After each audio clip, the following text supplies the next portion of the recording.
Mga kaibigan, welcome back. Napakaganda ng pag-uusapan natin. Si AJ Edo, ang ating kababayan, nag-debut sa bago niyang team sa Japan. Kalaban pa ang second best league daw in the world, ang NBA G League. Grabe nilaro niya, liparan ng bola at ilang best pa na monster. So ito na mga kaibigan, AJ Edu, debut game sa bago niyang team, kalaban pa ang second best team daw in the world. Sabi nga ni Toscano, yung huli naglaro dito noong nakarambuan, pero dito sa game na ito hindi siya naglaro, pero naglaro ang 7-5 ang ng NBA G League. So ito yung performance ni AJ Edu, napakaganda ng pinakita niya rito. Tingnan natin yung stats niya mamaya.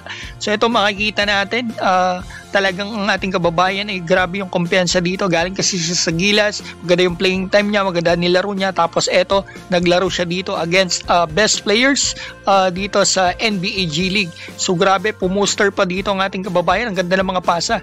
Ang maganda rito, yung mga, kung fan kayo ni Kai Sotto, yung mga teammates niya doon sa Hiroshima before, ay puro andito. Yung dalawang point guard, si Natsuji, yung isang point guard na kasama niya sa starting five, at si Kerry Blackshear, yung import, magaling din yun.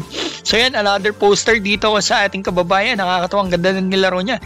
Sana mas-scout siya ng NBA G League teams kasi iba't ibang teams nagmula mga to. Sana mabigyan ng pagkakataon. Kita nyo naman puro binutota ng ating kababayan yung mga yan, kagaya nyan, mga players nila. At yan ay halos lahat ng nandito ay puro nag-average ng 10 points, 12 points, 18 points yan. Kaganyan, 18 points, 19 points ang average yan sa G League. Yan, number 44 na yan. Tinignan ko po. So, sana mabigyan ng pagkakataon ng ating kababayan sa NBA G League kasi mas malapit yon sa NBA, di ba? At maraming scouts doon. So, ito makikita natin.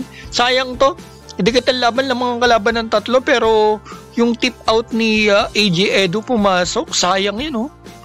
Sayang mga kaibigan, pero okay lang, at least pinatunayan nila na kaya nilang talunin itong kalaban. Tingnan niyo yung score mga kaibigan, dalawang quarter nanalo rito ang Ganma, yung Japan B-League teams against NBA G League. Sayang, dikit na dikit yung laban mga kaibigan, sana tinalo nila to. So yan, makikita natin ang ating kababayan. Yung stats niya, tingnan natin dito para may idea tayo. Si Kerry Blackshear, 20 points. So ang ating kababayan, nakikita ko rito, 10 points mga kaibigan, 5 out of 7 sa field, 6 rebound, 4 assists, 3 blocks. Grabe, ginawa niya lahat yung mga magagawa niya dito sa game. Unfortunately, hindi siya masyado naglaro dito sa late in fourth quarter mga kaibigan. Hindi ko alam kung bakit.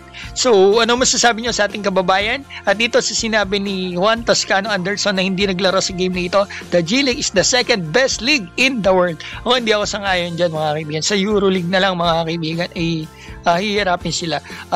Yes, pwede rin sabihin, oo mga kaibigan, pero basta mag-comment kayo dyan sa baba. So ito, ang lineup nila, ayan, makikita natin mga dating teammates ni Kai Sotto, teammate na ngayon ni AJ Edu, at mukhang malakas din mga kaibigan. Abangan natin ang team na ito, mukhang malayo din ang mararating nila. Mag-comment kayo dyan sa baba mga kaibigan, at maraming salamat po sa support niyo sa ating mga Gilas players, and dito syempre sa aking munting channel. Mga kaibigan, maraming salamat po sa inyong support. Mabuhay po kayo.